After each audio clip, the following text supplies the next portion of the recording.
Pessoal, segunda parte da ação penal privada. Paramos no curador especial, eu expliquei o que era, né? Vamos supor que eu tenho uma vítima menor de idade e seus representantes legais, que são seus pais, não têm interesse em promover a ação penal privada. Estando o juiz sabendo dessa possibilidade, dessa situação, o juiz nomeia um curador especial para que esse curador especial promova, sim, a ação penal privada em nome da vítima incapaz. Ok? Vou falar agora da procuração. Quem promove a ação penal privada é a vítima, ou também chamada de querelante, né? Mas a vítima, ofendida é a mesma coisa, precisa fazer isso através de um advogado. Na procuração, são necessários poderes especiais, específicos, para promover a ação penal privada. E, além dos poderes especiais, precisa estar na procuração, primeiro, o nome e a qualificação do querelante, vítima, ofendido, né? E também do querelado, contra quem se move uma ação penal. Em segundo, uma breve descrição dos fatos. IPC que eu vou falar agora, importante pra caramba, que eu vou falar agora. Caveirinha e coloca lá IPC. Esses itens têm que ter na ação penal privada, ou seja, na procuração tem que constar o nome do querelado, ou seja, querelado é contra quem se move a ação penal privada, e uma breve descrição dos fatos. Isso tem que ter na ação penal privada. Na procuração tem que constar esses itens. Não é só na petição da queixa-crime. Na procuração tem que ter, primeiro, poderes especiais para promover a ação penal privada. Segundo, tem que ter o nome e a qualificação do querelado, contra quem se move uma ação penal. Querelante é quem move a ação, tá? E tem que ter ainda mais uma breve narrativa dos fatos. Bom, qual é o prazo para se propor a ação de iniciativa privada? Já falamos sobre isso. O prazo é decadencial e é de 6 meses, contados do conhecimento da autoria, de um modo geral, né? Na ação penal privada personalíssima, que é aquela que fala do casamento mediante erro essencial sobre a pessoa, eu vou ter 6 meses contados da sentença civil, que anula o casamento, da sentença de anulação do casamento por erro essencial, que só vale para a ação penal privada personalíssima. Na ação penal privada subsidiária da pública também tem um prazo decadencial de 6 meses, já foi falado, contado de quando termina para o Ministério Público o prazo para oferecer a denúncia. Né? Veja, o réu está preso, o Ministério Público tem um prazo de 5 dias para oferecer a denúncia. Se em 5 dias o Ministério Público não oferecer a denúncia, no 6º dia eu posso promover a ação penal privada subsidiária da pública? Sim, eu tenho mais 6 meses para fazer isso, se o Ministério Público não oferecer a ação penal privada, tá? Se ele não, quer dizer, se o Ministério Público não oferecer a ação penal pública, eu vou poder sim mover a ação penal privada subsidiária da pública. Lembrando que o prazo aqui, ele falou 5 dias para oferecer a denúncia se o réu estiver preso, né? Solto 15 dias. Tá, poderes especiais, está lá previsto no artigo 44, Código de Processo Civil, que eu vou ler, Código de Processo Penal, perdão, que eu vou ler agora em verbis. A queixa pode ser dada por procurador com poderes especiais, devendo constar do instrumento do mandato o nome do querelante e a menção do fato criminoso, salvo quando tais esclarecimentos dependerem de diligências que devem ser previamente requeridas no juízo criminal. Prazo decadencial de 6 meses, do conhecimento da autoria da sentença de anulação do casamento por erro essencial. Estamos falando da ação penal privada personalíssima, tá? Do prazo para oferecimento da denúncia, sem manifestação ministerial. Ou seja, estou falando da ação penal privada subsidiária da pública. Prazo decadencial de 6 meses. A queixa-crime pode ser aditada pelo Ministério Público.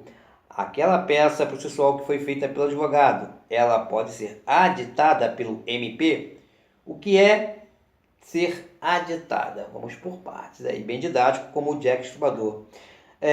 Ela pode ser alterada, ou seja, acrescida. Aditada é o quê? Quando a ação pode ser alterada ou acrescida. Então, o Ministério Público pode aditar, né, alterar ou acrescer a queixa-crime, e o Ministério Público tem um prazo para isso, prazo de 3 dias.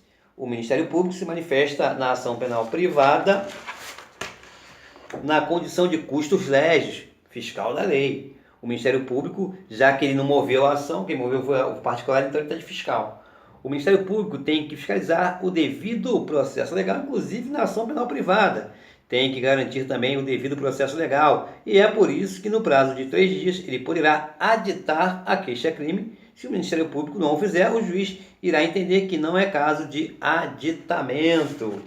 Ok? Tá? Aditar quer dizer alterar ou acrescer alguma coisa. Beleza? Bom, IPC, importante pra caramba. Coloca lá IPC, exclamação, caveirinha nele. Se eu estiver falando de uma queixa-crime, o aditamento serve para queixas que não são de ação penal privada subsidiária da pública, porque na ação penal privada subsidiária da pública, o Ministério Público também é chamado para se manifestar. E aí, o que ele, Ministério Público, faz se for caso de aditamento? Ele, Ministério Público, não só adita, como ele pode chamar para si, né? Já que a ação é dele mesmo, agindo a partir desse momento, mesmo o Ministério Público perdendo o prazo, ele continua sendo o titular da ação penal.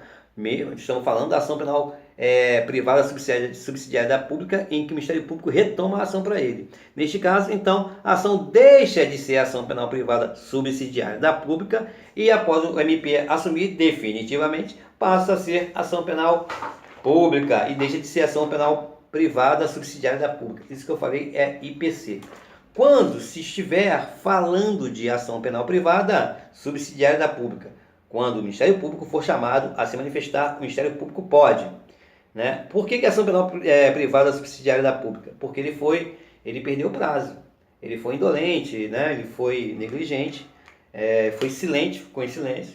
O prazo transcorreu em albis, né? Em branco. Aí o ofendido, vítima ou representante legal, com o seu advogado, entrou com a ação penal privada subsidiária da pública. Então, quando o Ministério Público for chamado a se manifestar, o MP pode repudiar a queixa-crime, né, que foi movida pelo particular, deixar para lá, não ligar e oferece a própria denúncia, ou seja, vai assumir a ação depois de todo o trabalho da queixa, né, da ação penal privada subsidiária da pública, ou seja, ele repudia a queixa-crime que foi subsidiariamente, que entrou subsidiariamente, ele assume, né?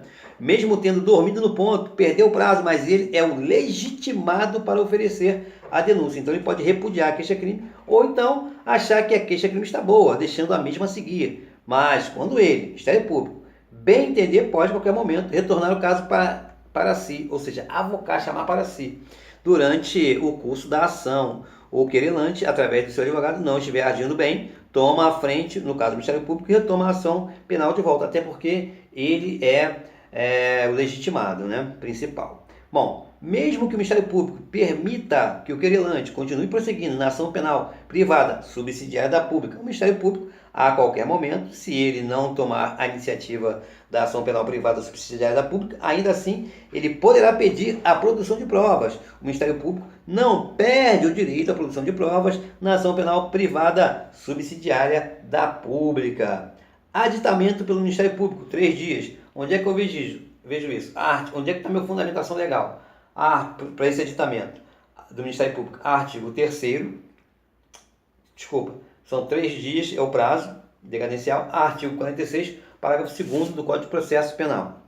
Bom, ela é substitutiva, ou seja, repudiar e oferecer a denúncia. Ele repudia a queixa-crime, por mais que ele tenha perdido o prazo, ele volta, já que a ação penal privada subsidiária da pública entrou, ele vai e retoma, ele retira e retoma a ação, já que ele é o legitimado. Repudia e oferece denúncia. Retoma em caso de negligência da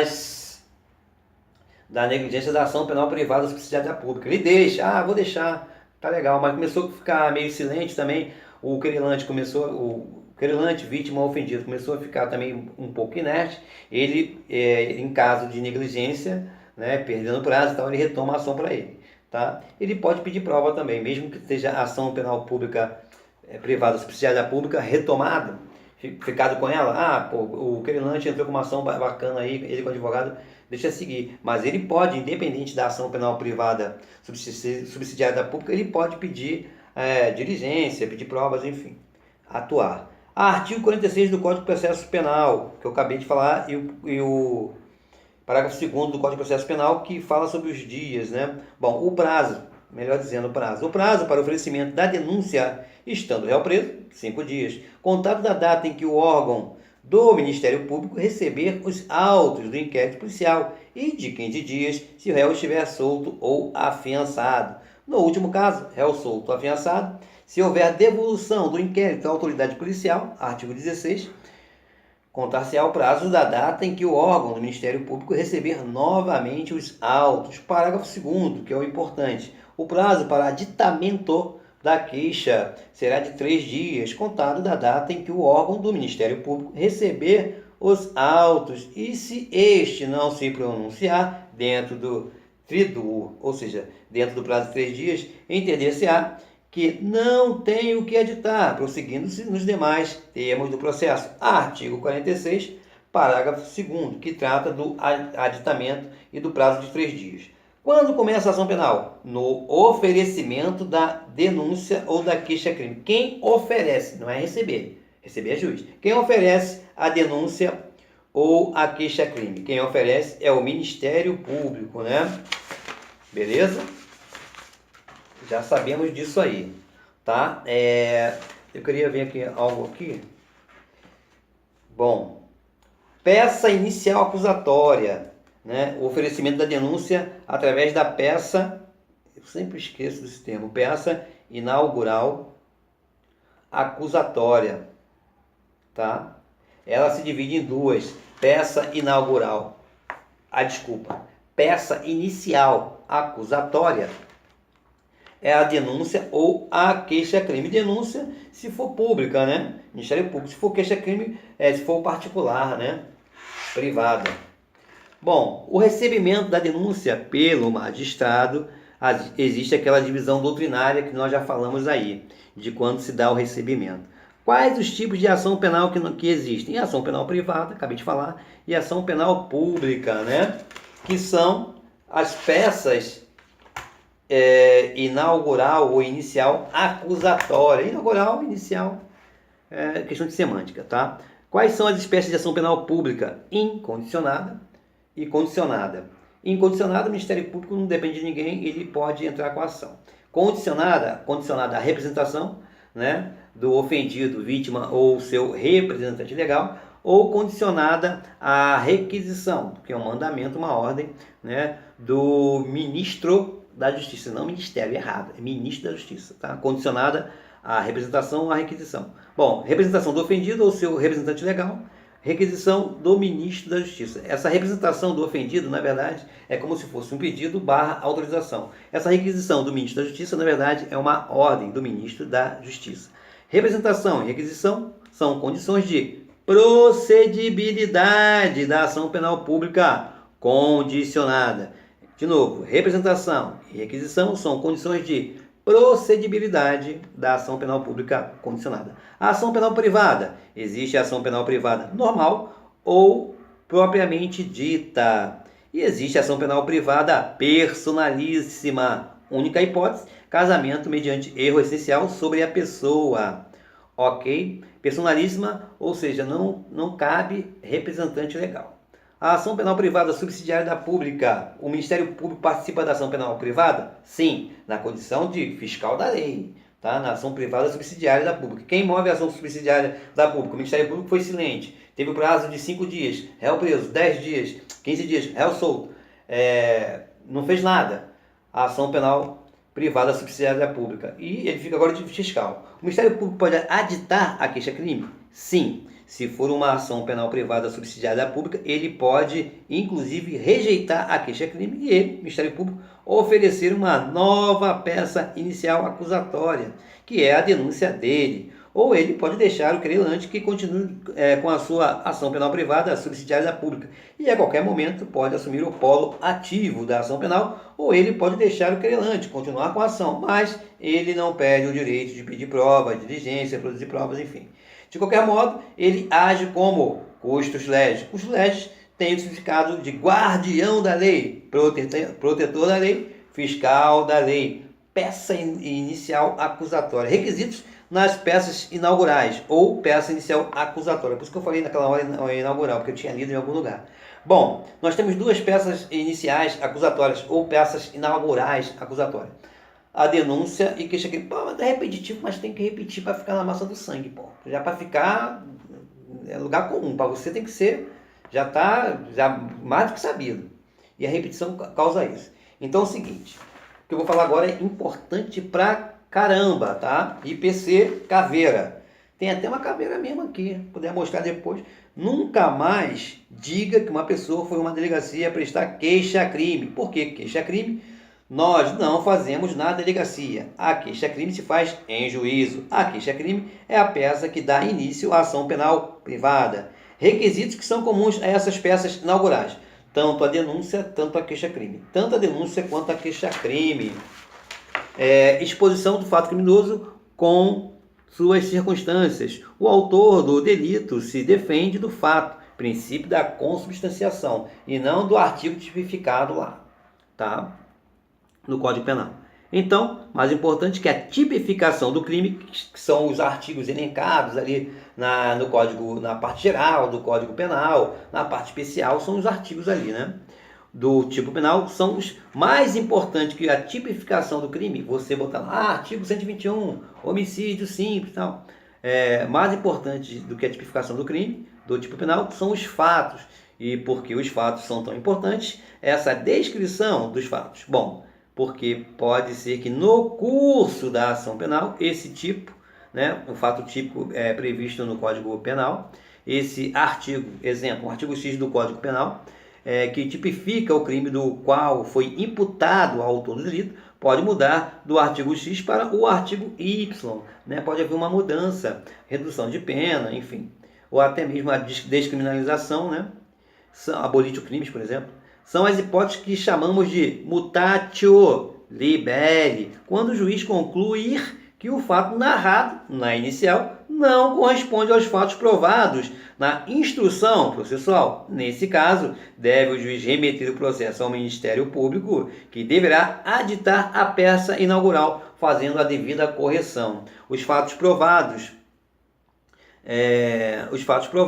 são diferentes dos fatos narrados, ou emendatio libelli. Falamos da mutatio libelli, quando o juiz concluir que o fato narrado na inicial não corresponde aos fatos provados na instrução processual. Nesse caso, deve o juiz remeter o processo ao Ministério Público, que deva aditar a peça inaugural. Agora vamos falar de uma outra situação. Os fatos provados, né, que são distintos dos fatos narrados, ou emendatio libelli, ou seja, emendatio libelli, o juiz, quando dá sentença verificando que a tipificação não corresponde aos fatos narrados na petição inicial, poderá de ofício apontar sua correta definição jurídica. Na emendatio, os fatos provados são exatamente os fatos narrados. Se no curso da ação penal, pelos mesmos fatos narrados, o juiz perceber que o tipo penal está errado, ele pode corrigir o tipo penal e a defesa não é intimada a se manifestar, ou ter um abolitio crimes. Enfim, o tipo penal pode mudar pelos mesmos fatos, não foram descobertos nenhum fato novo. Então, é o caso de emendatio libelli. Tá? Agora, se no decorrer da persecução processual penal os fatos mudarem, e porque os fatos mudarem o tipo penal mudou, aí eu vou ter um caso de mutatio libelli. E aí, como os fatos mudaram, a defesa tem que ser chamada para se manifestar, porque o sujeito se defende dos fatos e não do tipo penal. Princípio da consubstanciação. Ok? Escuta de novo 2, 3 vezes para ficar na massa do sangue. Bom, será que eu posso ter uma acusação alternativa? Eu posso dizer, estou oferecendo a queixa-crime ou a denúncia, queixa-crime né, esse conectivo aí de alternância, né? Ou a denúncia contra fulano e ele praticou ou este crime A ou ele praticou este crime B? Não. O querelante, ou seja, a vítima, tem que ser objetiva, dizer o fato que o autor praticou e escolher uma capitulação, que é o enquadramento ou a indicação do preceito legal infringido pelo acusado, capitulação legal do fato, para aquele fato que pode até estar errado no futuro. Princípio da individualização da pena, mas eu não posso dizer ou foi isso ou foi aquilo, isso não existe. É preciso que o querelante, né, vítima, ofendido, representante legal, a mesma coisa, né? Ou o representante legal, torne a sua denúncia ou a queixa-crime a mais clara possível, mais objetiva, porque senão ela pode ser tida como inepta, ela pode ser rejeitada preliminarmente. Rejeição preliminar, artigo 395 do Código de Processo Penal. Aliás, da decisão que rejeita a denúncia ou a queixa-crime, cabe recurso em sentido estrito, menos no GCRIM, Juizado Especial Civil Criminal, porque no juizado cabe apelação. IPC, saber esses termos. Em um lugar cabe recurso, no outro apelação. Isso aí é batata cair na prova. Então, a acusação alternativa não pode existir. Não pode ter, pois a acusação tem que ser clara, tem que ser objetiva, sob pena de rejeição preliminar reiteradamente falando, artigo 395, Código de Processo Penal, da denúncia ou queixa-crime. E mais, se eu tiver concurso de agente, eu preciso dizer o que cada agente fazia ou o que cada agente fez, pois eu não posso ter ou fazer uma denúncia genérica, porque o sujeito ele vai receber uma pena se ele for coautor, então se ele tiver praticado os mesmos verbos descritos no tipo penal, ele vai ser coautor, né? Vai depender de cada ação que ele teve, né? Já que é um concurso de agente. Ele vai ter uma outra pena se ele for apenas partícipe, ou seja, se ele não praticou os verbos descritos no tipo penal, se ele apenas auxiliou as pessoas. Então é preciso individualizar o fato criminoso de cada sujeito que participou da ação criminosa. Na ação penal pública, nós temos o princípio da divisibilidade. Na ação penal privada, nós temos o princípio da indivisibilidade. Qualificação do acusado e esclarecimentos para identificá-lo. Então, eu preciso dizer, estou com tempo? Estou. Eu preciso dizer quem é a pessoa, minimamente, ainda que eu só saiba a alcunha, apelido do sujeito. Exemplo, fulano de tal é conhecido como, abre aspas, mãozão, pezão, narigão, enfim, orelhão, e que pode ser encontrado no lugar tal, suas características, e o Ministério Público pode pedir diligências, porque ele vai ser citado, ok? Se eu não tiver nenhum dado, aí eu não terei uma condição da ação, pois eu não consigo identificar quem é a parte. Acontece muito nos crimes de estupro, quando não é praticado por pessoas conhecidas. Nesses casos, encerra-se o inquérito, já que não tem condenação, né?